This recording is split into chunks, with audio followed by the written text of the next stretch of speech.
Hi, I welcome to all my YouTube channel chemical की दुनिया। Okay जैसे नाम में रखा है केमिकल की दुनिया, सो यहाँ पे हम केमिकल इंजीनियरिंग से related as well as chemistry से रिलेटेड जो भी चीज डेली यूज में हम करते हैं उससे केमिकल इंजीनियर से हम कैसे कोरिलेट कर सकते हैं डे टू डे लाइफ में। डिफरेंट डिजास्टर्स जो हुए, different small concepts, different small interview techniques, ये सारी चीजें मैं यहाँ पे रोज एक शॉर्ट वीडियो या फिर तुम कह सकते हो छोटा सा 3 से 4 मिनट का एक डेली एक अपडेट तुमको आएगा जो कि बहुत ही ज्यादा यूजफुल होने वाला है for all the BTech MTech students. Okay, engineering students या फिर डिप्लोमा स्टूडेंट्स के लिए। ठीक है, चलो सो यहाँ पे आज मैं डिस्कस करने वाला हूं, ठीक है, फ्यूकाशिमा डाइची डिजास्टर। ठीक है, ये बहुत ज्यादा फेमस नहीं था as compare to Chernobyl nuclear reactor, है ना। चर्नोबॉयल न्यूक्लियर रिएक्टर जो यूएसएसआर में हुआ था, बहुत लोगों को अगर वो भी नहीं पता है तो अपकमिंग 2-3 डेज में मैं उसके ऊपर भी वीडियो लाऊंगा। लेकिन फिलहाल आज के लिए फ्यूकाशिमा डाइची डिजास्टर जो कि एक न्यूक्लियर डिजास्टर हुआ था। क्यों इस टॉपिक को, ये हॉट टॉपिक है अभी, क्यों? क्योंकि रिसेंटली जापान ने क्या किया, इस डिजास्टर को रोकने के लिए पानी को यूज किया गया। उस पानी को सी में इस बार रिलीज किया गया जिसकी वजह से सी फूड, सॉल्ट, बहुत सारी चीजों के ऊपर इसका ऊपर इफेक्ट पड़ा है। तो हम पहले जानते हैं कि ये क्या हुआ था उस दिन और ये डिजास्टर कैसे हुआ और इस डिजास्टर को रोका कैसे गया। ओके, तो ये है एक्चुअल साइट फोटो जो कि इंटरनेट से ली हुई है मैंने। सो इसमें तुम लोग देख सकते हो 4 रिएक्टर्स है ना। This one, 1, 2, 3, 4, these are 4 reactors. ठीक है, ऐसे ही 2 रिएक्टर्स और थे लेकिन जो कि वर्किंग कंडीशन में नहीं थे उस दिन के लिए। ये जो एक्सीडेंट हुआ था ये हुआ था 11 मार्च 2011 को, जो कि बहुत सालों के बाद हुआ जब चर्नोबॉयल रिएक्टर की वजह से हुआ। लेकिन ये एक डिजास्टर सबक है जिससे इंडियन गवर्नमेंट ने और वर्ल्ड की गवर्नमेंट ने एक सबक लिया है कि what are the safety precautions we have to use. Because interesting चीज ये है कि इसके लिए जो हमें रॉ मटेरियल लगता है वो क्या है, यूरेनियम 235 आइसोटोप। ठीक है, यूरेनियम 235। ठीक है, यू कांट इमेजिन यूरेनियम 235 1 ग्राम। ठीक है, हम न्यूक्लियर रिएक्शन क्यों कराते हैं, ताकि उससे एनर्जी जनरेट होती है, हम पानी को स्टीम में कन्वर्ट करते हैं और उस स्टीम से, from that steam we are converting, we are generating electricity from the generator. Okay, so ये जो 1 ग्राम है ये कितनी कोल के बराबर है, it is equivalent to 2.7 ton of coal, है ना। ये क्यों बता रहा हूं, क्योंकि इंडिया में हम कोल से इलेक्ट्रिसिटी जनरेट करते हैं। 1 gram of uranium is 2.7 ton of coal. So इससे हमें लगेगा फिर तो हम न्यूक्लियर रिएक्टर से ही एनर्जी को जनरेट करना चाहिए, लेकिन ये बहुत ही ज्यादा डेंजरस होता है सिर्फ एक 1 ग्राम यूरेनियम को भी हैंडल करना। ठीक है, तो हम जानते हैं 11 मार्च 2011 को जापान के फ्यूकाशिमा में क्या हुआ था। इसके ऊपर एक बहुत अच्छी वेब सीरीज भी है, आप देख सकते हैं। ठीक है, तो ये जो 4 रिएक्टर्स थे, सो लकीली उस दिन क्या हुआ था, 1, 2, 3, ये जो 4th रिएक्टर था ये बंद था, अंडर मेंटेनेंस था, लेकिन यहाँ पे स्पेंट फ्यूल रखा हुआ था। ठीक है, इस 4th रिएक्टर के ऊपर अंदर स्पेंट फ्यूल रखा गया था और 1, 2, 3 3 रिएक्टर्स थे। ठीक है, अब हुआ क्या था, 11 मार्च 2011 को क्या हुआ था, बेसिकली 9.1, ओके, 9.1 रिक्टर स्केल का अर्थक्वेक आया था। ठीक है, 9.1 मैग्नीट्यूड का अर्थक्वेक आया था। जापान में हमने सुना है, जापान बहुत ही फेमस है हाई स्पीड बुलेट ट्रेन के लिए। सो वहां पे जो अर्थक्वेक है ये बहुत फ्रीक्वेंटली आते हैं। सो वहां पे अर्थक्वेक इतने फ्रीक्वेंटली आते हैं कि वहां की जो भी टेक्नोलॉजी है उन्होंने ऐसा सिस्टम लगा के रखा है कि अगर एक हल्का सा भी अर्थक्वेक आता है ऑटोमेटिकली सारे सप्लाई कट ऑफ हो जाते हैं और जो सिस्टम है उसको स्टेबल करने की कोशिश की जाती है। सो यही हुआ उस दिन 11 मार्च को भी, जो कि 1 बजे के आसपास, 1 PM के आसपास ये अर्थक्वेक आया। अब जैसे ही अर्थक्वेक आया, जो उसका कंट्रोल सिस्टम था, ठीक है, डिस्ट्रीब्यूटिंग कंट्रोल सिस्टम था जो उस रिएक्टर्स को जो चला रहा था, वहां पे सेंसर्स ने क्या किया, पूरे रिएक्टर्स को शट डाउन कर दिया। ठीक है, चौथा तो वर्किंग में नहीं था, ध्यान से सुनना, चौथा वर्किंग में नहीं था। कौन कौन वर्किंग में था? 1 2 3, इसको शट डाउन कर दिया। लेकिन ये न्यूक्लियर फ्यूजन जो रिएक्शन है वो बहुत फास्ट है, तो इसकी जो हीट थी, वेस्ट हीट रिकवरी सिस्टम, इसको चालू कर दिया। ठीक है, वेस्ट हीट रिकवरी सिस्टम, क्योंकि ये बहुत ज्यादा मैग्नीट्यूड का था, अर्थक्वेक था, तो उसकी वजह से जो उस वहां पे उस पैनल के पास जो इलेक्ट्रिसिटी सप्लाई थी वो शट ऑफ हो चुकी थी, रेगुलर सप्लाई कट ऑफ हो चुकी थी। ये बैकअप जनरेटर पे चल रहा था। जो वेस्ट हीट रिकवरी सिस्टम था वो किस पे चल रहा था? बैकअप जनरेटर पे। ठीक है, लेकिन होता क्या है, आप देख सकते हो इस डायग्राम में, यहां पे सी है। ठीक है, this is just near to the sea. ठीक है, अब हुआ ये, इतने मैग्नीट्यूड का जब अर्थक्वेक समुद्र के पास आता है तो वहां पे क्या आती है? As obvious tsunami. ठीक है, वहां पे क्या आई? सुनामी आई। और जो इनके बैकअप जनरेटर्स थे उन्होंने कहां पे रखे थे? सबसे बड़ी गलती, ठीक है, मतलब एक बहुत छोटी इंजीनियरिंग गलती बोल सकते हो या नेग्लिजेंस बोल सकते हो, उन्होंने उसको ग्राउंड फ्लोर पे रखा था। कहां पे रखा था? ग्राउंड फ्लोर पे। ठीक है, अब ग्राउंड फ्लोर पे रखने की वजह से सुनामी का जो पानी आया वो ग्राउंड फ्लोर में गया और बैकअप जनरेटर्स बंद हो गए 1 घंटे के अंदर। मतलब अभी भी इन जो 1 2 3, इन तीनों रिएक्टर्स में क्या थी? हीट थी। ठीक है, अभी भी हीट रिमूव नहीं हुई थी।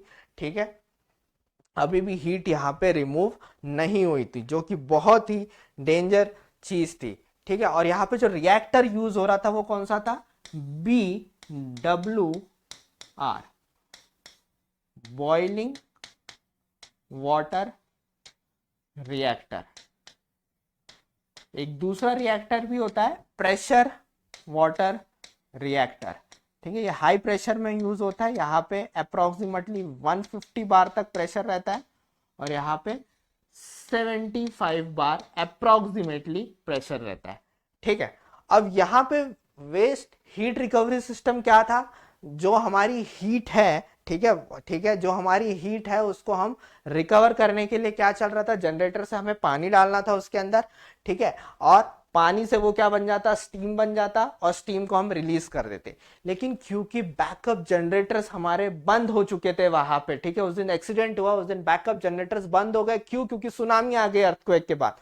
और जैसे ही बंद हुए, अब यहाँ पे जो कॉइल्स थे, फ्यूल रॉड्स थे, है ना, फ्यूल रॉड्स, ठीक है, जहां पे रिएक्शन चलती है, उसका टेम्परेचर अब क्या होने लगा? इंक्रीज होने लगा। फ्यूल रॉड्स का टेम्परेचर इंक्रीज होने लगा, and that is the point of disaster. क्योंकि जो फ्यूल रॉड्स के अंदर क्या रहता है? यूरेनियम। ठीक है, यूरेनियम। ठीक है, यूरेनियम रहता है। इस यूरेनियम को हमें क्या करना था? इस यूरेनियम को वहां पे एक्सपोज नहीं होना चाहिए था। ठीक है, क्योंकि वो कुछ रॉड्स एक्सपोज हो गए, क्योंकि इसका टेम्परेचर अब क्या हो रहा था? इंक्रीज हो रहा था। It is going in the range of 2000 degree centigrade, है ना, it is going at the range of 200। इस रिएक्शन को रोकने के लिए दो ही चीजें थे। एक तो बोरॉन रॉड्स को इंसर्ट किया जाए अंदर, जो कि पूरे इंसर्ट हो चुके थे। क्यों हो चुके थे? क्योंकि हमारा अर्थक्वेक आया था, तो सेफ्टी की वजह से बोरॉन रॉड्स हमारे जा चुके थे।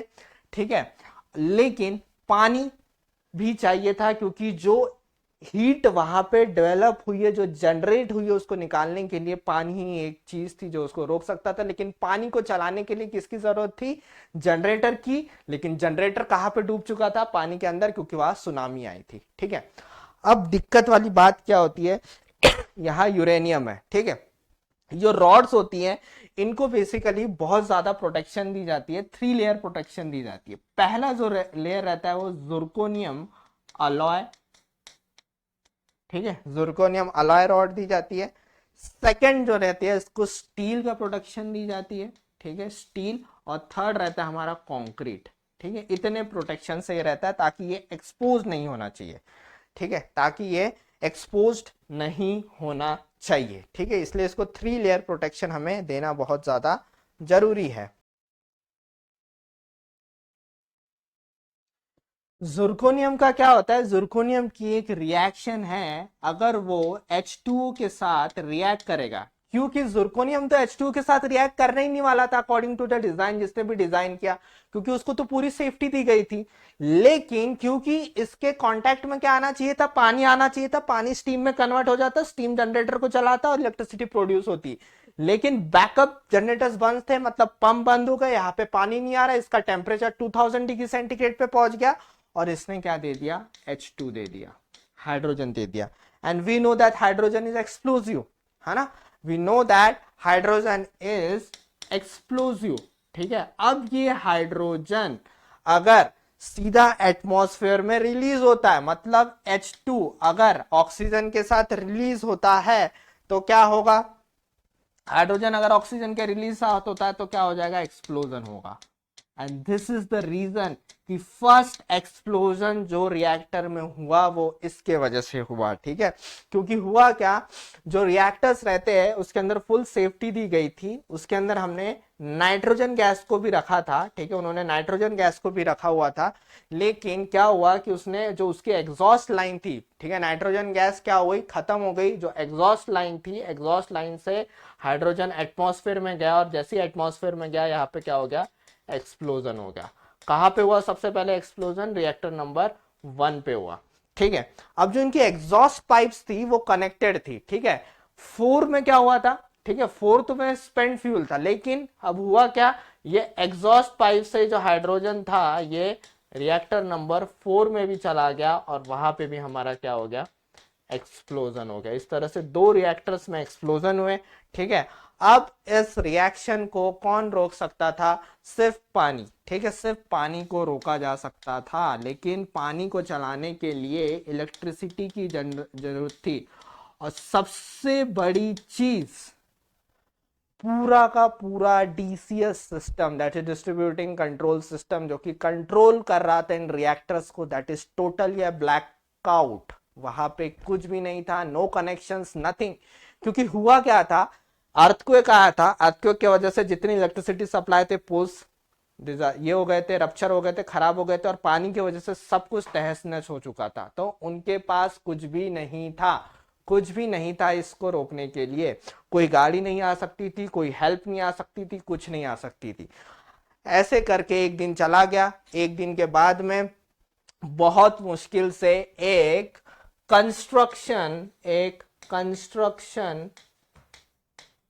जो कि बिल्डिंग्स, हाई बिल्डिंग्स को फॉर्म करते हैं, ऐसे कंस्ट्रक्शंस की एक व्हीकल को लाया गया, जो कंक्रीट बहुत हाई बिल्डिंग्स में जाते हैं, और उसमें से पानी डायरेक्ट हमारा किसमें दिया गया, इन रिएक्टर्स को दिया गया। क्योंकि यूरेनियम एक्सपोज हो चुका था, इसलिए वहां पे डायरेक्ट इंसान भी नहीं जा सकता था। अब सबसे बड़ी बात थी H2O लाया कहां से जाए। ठीक है, क्योंकि ये H2O अलग होता है, सी वाटर का H2 हम यूज नहीं कर सकते, लेकिन फॉर द इमरजेंसी पर्पस हमने यहाँ पे, ठीक है, उन्होंने क्या किया, यहाँ पे सी वाटर को यूज किया, सी वाटर को यूज किया, और उस वाटर से इन रिएक्टर्स में, जो रिएक्टर्स थे उनमें डाला, उसमें से वो स्टीम में कन्वर्ट हो गया, और 3 से 4-5 दिन के बाद इन रिएक्टर्स को ठंडा किया गया।